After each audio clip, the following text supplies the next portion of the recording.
To most people, this is a quite boring subject. Keywords for stock photography. Kind of boring, but still important. To be honest though, I personally don't actually mind keywording as much as I might make it sound. Yes, it's the most boring part of the entire process, but I actually don't mind doing it. I can easily just pour myself a glass of wine in the evening and sit down and do some keywording for an hour, which I just now realized probably sounds like the most depressing dating profile in history. Besides from actually pressing the shutter and taking the photo, keywording is the most important part to your stock photography process. Because without the right keywords, nobody's going to find your work. And with the wrong keywords, nobody's going to buy your work even if they find it. So let's talk about what you should keep in mind when you're keywording your work, what you should avoid, and I will keyword one of my images as an example so you can see my thought process and hopefully learn something from the way that I approach this. OMW, good at what I do. I'm OMW, on the way. Welcome back to the channel, my friends. If you're new here, my name is Chris. I'm a full-time photographer, videographer, and stock contributor living in Sweden. Today we'll be talking about something kind of boring, but still important. Keywords for stock photography. I'm going to try to keep this video short but interesting so we don't all fall asleep, because I know that to most people, this is a quite boring subject. By the way, if you want to skip the part of me talking about keywords and skip right into the part where we actually get into it and start keywording an image, just jump ahead to this part of the video, or use the timed chapters in the description. Now, I'm sure you already know sort of what keywords are, but in short, it's a group of searchable words. On Getty Images, it's between 5 and 50 words that you accompany with your photo or video on a stock agency. Now, these are the words that, together with the title and description, describes your work. It makes it possible for people to find your work on a stock agency. It's pretty much like the hashtags that you add on your Instagram photos to make more people discover your photos. So why are keywords important? Well, the internet is a pretty big place, and people aren't just going to dive into your portfolio and throw money at you. You are looking for a potential customer, and the customer is looking for a specific image. And the keywords are sort of here to help both sides find what they're looking for. Now here's the thing to keep in mind. Most of the time, the customer already sort of know what they're looking for. Maybe not visually exactly, if that makes sense, but they probably have a list of requirements, buzzwords or concepts that they need to see represented in their image. And they probably have a plan for where to use it and how. So when they find their image, you know, they'll feel it. It'll be a visual representation of their requirements. So the more accurate your keywords are to your work, to your image or video, the easier it will be for you to find a potential customer. And it will be easier for the customer to find an image that represents that vision that they have in their mind, that also fits within the requirements of their project. And that's why accuracy of your keywords are so important. I know for a fact that a big problem for many stock agencies is that contributors have been throwing all sorts of keywords into the same photo, you know, to try to attract as many different kinds of customers as possible. But as I said, most customers already know what they're looking for. So yes, while your seemingly clever keywording might attract a lot of people to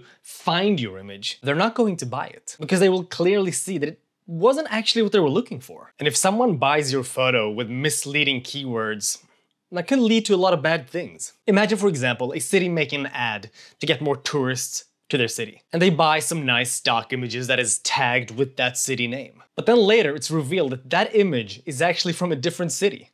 Maybe even from a different country. That would be very embarrassing for the city, embarrassing for the ad agency that produced this video for the city. It'll be very embarrassing for your stock agency that will most likely get an earful from the buyer. And it will definitely reflect very badly on you and your portfolio. I mean, you could forget that this buyer or ad agency will ever buy from you again.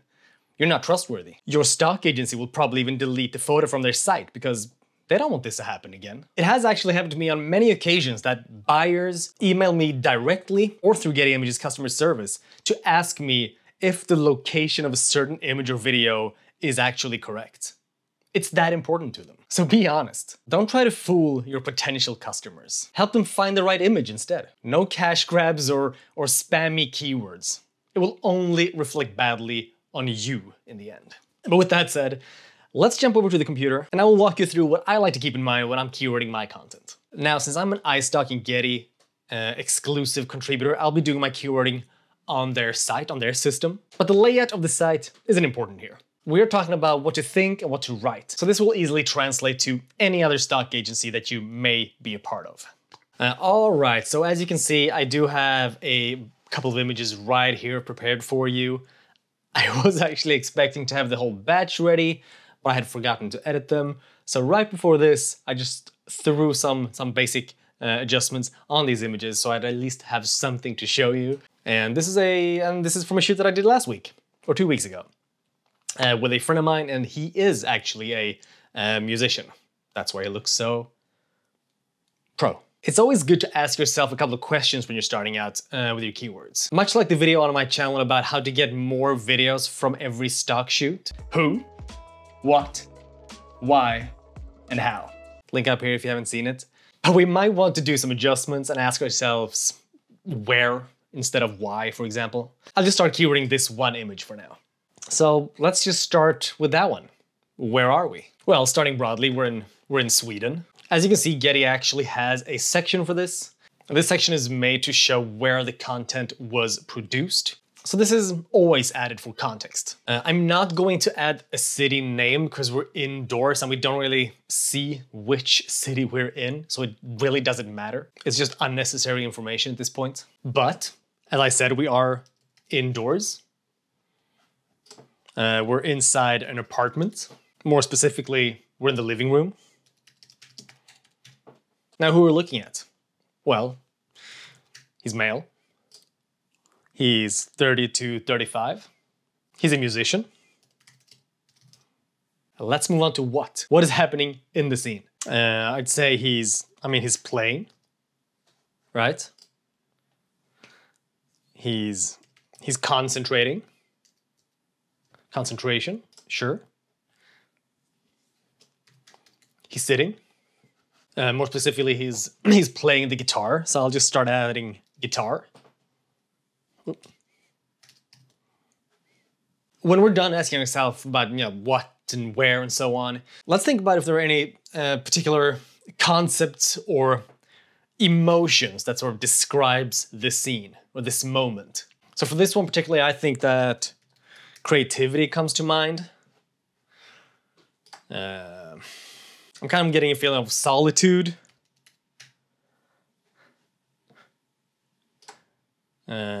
Independence, I think. Contemplation.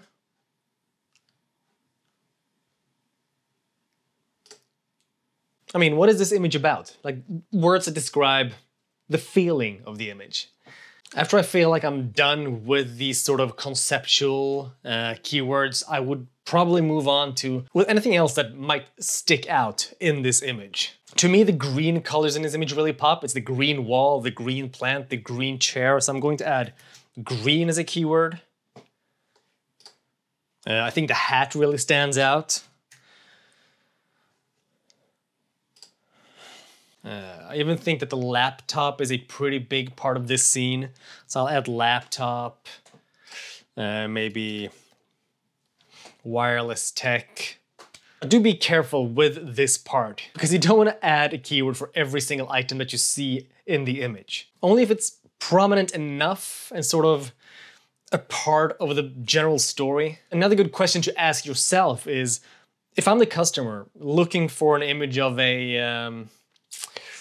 for wireless headphones, for example, would I want this image to pop up in my search results? Sure, the wireless headphones are in there, sort of, but I probably wouldn't be really happy about this search result for wireless headphones. So let's not add the keyword for wireless headphones in this particular image, since in this case, it would most likely be more misleading than helpful. It's just not what this image is about. That sort of ties into what I said in the beginning of this video, because without the right keywords, nobody's going to find your work.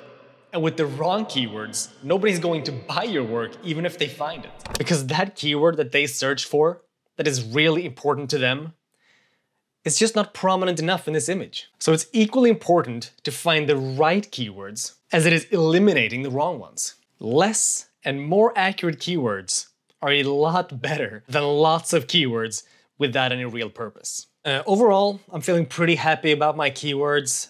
I might add a few more things what I usually like to do is walk away from the computer, then come back a little bit later, see what I've actually done, and have a look at the image again and see if there's something else that pops into my mind that would fit this image. So in the end, I might add a few more things, but overall, I'm pretty happy with the keywords. They sort of tell the main story, I think. I might even add home interior. Domestic life is pretty good.